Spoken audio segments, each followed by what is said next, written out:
4, né, dos tumores de pele, os exames de imagem, de uma maneira geral, eles têm pouca sensibilidade e especificidade para diagnóstico dessas lesões in situ, né? Diagnóstico mesmo dessas lesões. Geralmente são lesões, o diagnóstico é feito através de um exame histopatológico, uma biópsia, né? Uma coisa mais específica daquela lesão de pele, né? Especificamente sobre esses tumores de pele, os exames de imagem vão ter um papel importante, principalmente no estadiamento desses tumores, para a gente fazer um estadiamento tumoral, principalmente naqueles tumores que são metastáticos, né? Vocês precisam estudar direitinho. Dentre todos os tumores aí de pele, os vasos celulares, os pinos celulares e o melanoma, né? O que mais dá metástase são os tumores, são os melanomas, né? São tumores assim muito metastáticos que geralmente evoluem, a gente brinca que dá metástase desde o fio de cabelo até a unha do pé, né? Então nesse sentido, o PET scan, uma tomografia, eles são exames importantes para ter uma noção geral de como que está, se isso aí já tem uma disseminação importante ou não, né? Da mesma forma que a Fernanda brincou com vocês, o que a gente sempre bate essa tecla aqui com vocês, é importante essas nossas aulinhas, essas nossas conversas, para vocês se interarem com todos os métodos para saber indicar exatamente um exame específico para aquela determinada alteração. Então é claro que quando a gente fala em estadiamento tumoral, se eu quero verificar a presença de metástase em vários sítios, em vários órgãos, não dá para pedir um raio-x, né? Por exemplo, eu vou pedir um raio-x de abdômen, eu vou conseguir ver as vísceras abdominais, conseguir ver fígado, pâncreas, baço, não vou conseguir ver com esse tipo de exame, né? Da mesma forma, se eu estou... e é importante também uma dica, sempre quando vocês forem estudar algum tipo de tumor, sempre quando aparecer algum tipo de tumor, algum probleminha na tutoria de vocês, sempre estudem os principais sítios de metástase daquele tipo de tumor, né? Então, por exemplo, é sabido que tumor de mama evolui com metástase cerebral, com metástase pulmonar, assim como o tumor de próstata dá muita metástase óssea, com a corpo vertebral. E cada tumor, cada tipo histológico de tumor tem uma predileção especial, tem um tipo de disseminação específica, seja hematogênica, seja linfática, e isso vai determinar o sítio mais provável de metástase. Por que eu estou falando isso? Para quando vocês lidarem com o tipo de um paciente que já vem com toda uma clínica específica de uma determinada alteração, e vocês aventarem uma possibilidade diagnóstica de um determinado tipo de tumor, você já tem que saber mais ou menos aquilo na cabeça, saber que aquele tipo de tumor que você está pensando, ele dá sítio de metástase mais frequentemente para tal órgão. Porque daí você vai solicitar um exame específico para aquele órgão. Se é um tumor que tem uma predileção maior para metástase cerebral, então você vai começar seu estudo com uma tomografia, com uma ressonância. Não adianta você pedir um raio-x de crânio, ultrassom de crânio, super específico. Se é um tipo de tumor que dá metástase pulmonar, né, você pode até pedir um raio-x de tórax, né, você vai ver algumas alterações, se forem lesões nodulares bem já avançadas, a gente consegue ver, mas o melhor exame seria uma tomografia de tórax, com cortes fininhos, com todo o protocolo de cortes finos para fazer a avaliação do parênquima pulmonar. E assim por diante, né, de diversas patologias com seu sítio provável, né? Então, voltando um pouquinho sobre esse problema, como esses tumores de pele têm pouca sensibilidade e especificidade para o diagnóstico dessa lesão in situ, e os exames de imagem se reservam especificamente para fazer esse diagnóstico de estadiamento tumoral, então a gente está falando de tomografia para cima, tá? Tomografia, ressonância e PET scan. Hoje, quando a gente fala em estadiamento mesmo, quem tem condições, seja um plano de saúde ou condições financeiras de arcar, o melhor exame seria um PET scan. Você faz, daí, na verdade, uma avaliação de todo o organismo, de todos os segmentos, tá? Mas se o médico tem uma sugestão específica sobre um determinado órgão, a tomografia é um bom órgão, um bom método, né? Desculpa, mas eu não sei o que é PET scan. PET scan. Na verdade, o PET scan é como se fosse um aparelho de tomografia, que ele vai fazer uma avaliação de todo o seu organismo. Então, é como se fosse uma tomografia, entre aspas, de corpo inteiro, tá? No qual, após a administração do contraste, onde houver algum sítio tumoral, aquilo lá vai ser marcado como se fosse um realce. Então aquilo lá vai ser Imagine uma imagem branco e preto, tudo que tiver algum ponto tumoral, aquilo lá vai ser marcado de alguma forma. Então você consegue estabelecer onde está aquele sítio tumoral. Tá? Isso é importante para a pesquisa de metástases, né? Ou quando, por exemplo, o paciente ele descobre que tem metástase disseminada, você quer saber onde é o sítio primário do tumor, para você tratar especificamente com medicações oncológicas específicas para aquele tipo de tumor, então você tem que fazer esse tipo de avaliação para ver onde está o tumor primário e até que ponto isso daí está metastasado por todo o organismo, tá? Com relação ao segundo problema, é um problema que fala um pouquinho de tumor gástrico, né, com metástase hepática. Então eu trouxe aqui para vocês hoje, a primeira e a segunda bancada aí são só exames de tomografia computadorizada. Esses 3 primeiros exames aqui refletem uma anatomia abdominal normal, tá? Na primeira película aqui a gente tem uma tomografia de abdômen sem contraste oral e sem contraste endovenoso. Eu não estou vendo contraste no estômago, não estou vendo contraste no interior das alças intestinais, né?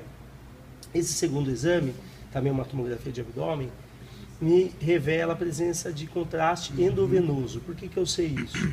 Porque eu já estou vendo aqui, olha a diferença entre o parênquima hepático sem contraste e com contraste. Ele fica um pouquinho mais realçado, eu já consigo ver os vasos, né, as veias suprahepáticas. Então se eu abaixar um pouquinho, olha, dá uma olhadinha no rim, que é sempre um parâmetro bem facinho para a gente ver se tem contraste endovenoso ou não. Compara com o rim sem contraste. Lembrando que sem contraste fica tudo numa escala de cinza. Quando você injeta o contraste por via endovenosa, você começa a ter o realce dessas estruturas parenquimatosas. E essa última película é um exame que tem contraste via oral, não tem contraste endovenoso. Tem contraste oral porque eu estou vendo contraste no interior do estômago, né? O iodo, né, é um contraste metálico, então ele vai ter uma densidade bem brilhante, né, semelhante ao do osso, do corpo vertebral aqui, ó, dá uma olhadinha. Mas não tem contraste endovenoso, eu não estou vendo contraste aqui dentro do rim. Por que eu trouxe esses 3 exames? Vamos pegar principalmente esse aqui, que dá para a gente ver melhor. Para vocês relembrarem a anatomia do abdômen, aonde o estômago está situado na região epigástrica e toda a relação, as inter-relações que ele tem com as estruturas adjacentes, né? Então aqui eu estou vendo o estômago, né? Todo esse pregamento aqui, relevo gástrico mucoso, né? Está sem contraste, aqui a gente consegue ver melhor. Mas olha a relação que ele tem com o fígado, especialmente com o lobo hepático esquerdo, a relação que ele tem com o baço, a relação que ele tem aqui com o pâncreas, né? Com o intestino delgado, que aqui não dá para ver porque a gente não tem alças, não foi em geral do contraste oral. Então, para vocês relembrarem essa anatomia, né? Essas 3 películas é um exame normal, só refletindo a anatomia normal. Essas outras 4 películas aqui também são exames de tomografia computadorizada, mas já refletem algum grau de alguma alteração. Então, dá uma olhadinha aqui em uma anatomia normal de um fígado, né? Seja sem, com contraste endovenoso ou com contraste oral, e dá uma olhadinha nesses padrões de fígados aqui a seguir, né?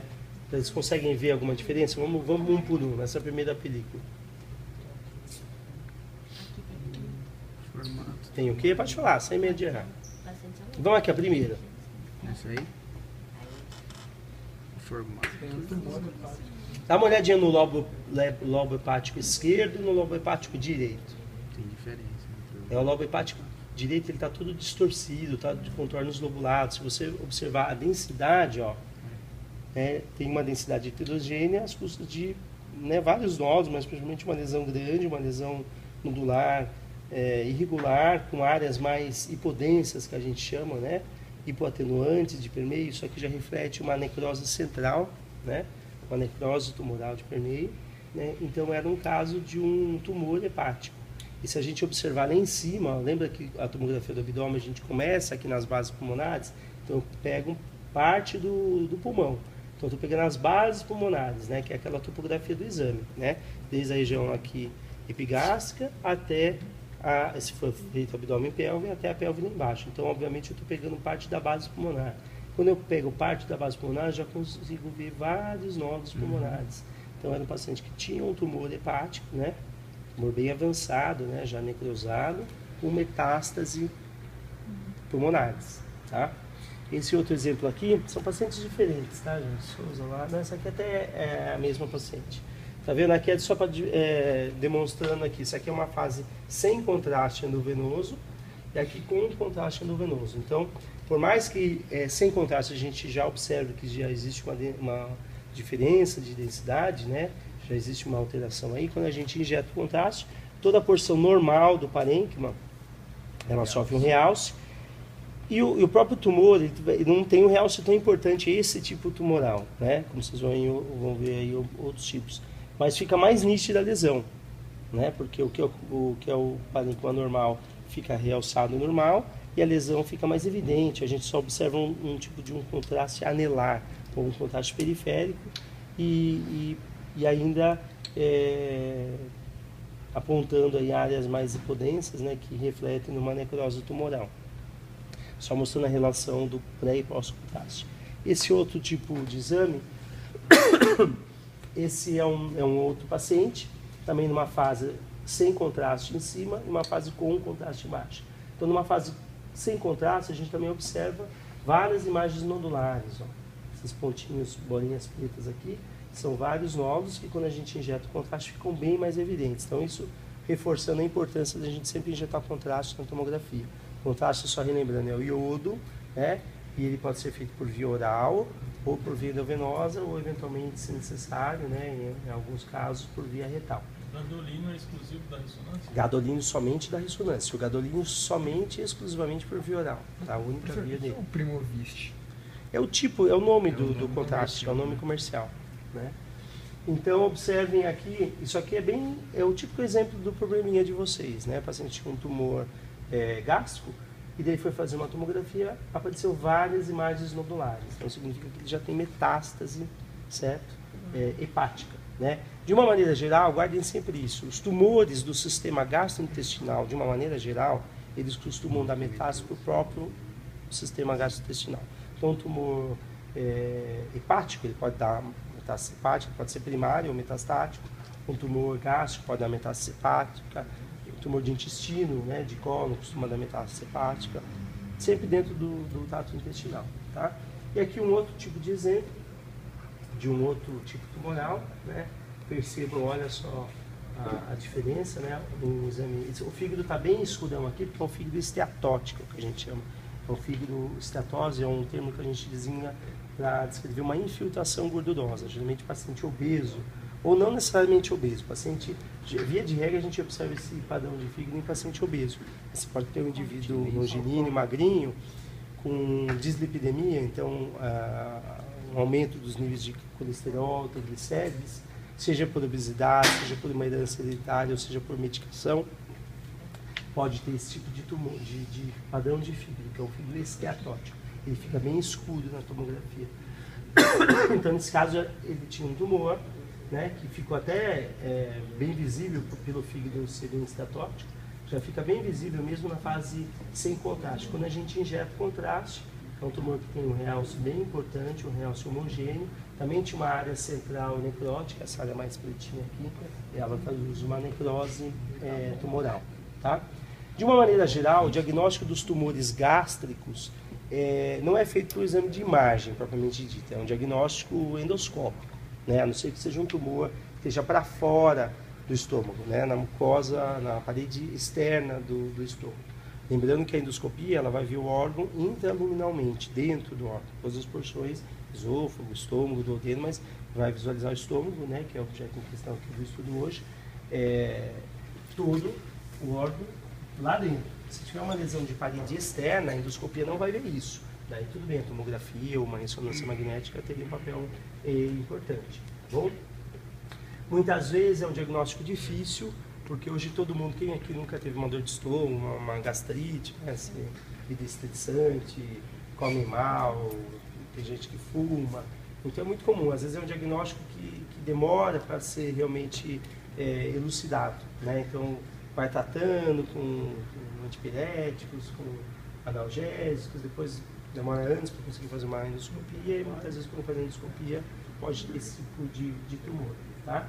E um outro método importante que avalia o estômago, isso aqui só lembrando que vocês também já tiveram. Alguém lembra o nome do exame? ED, né? Que o próprio nome diz é o esôfago, o estômago e o duodeno.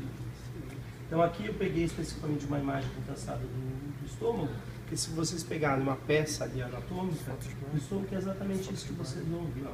Todo aquele gástrico mucoso, a gente consegue ver a bolha gástrica que está sempre presente em todos os exames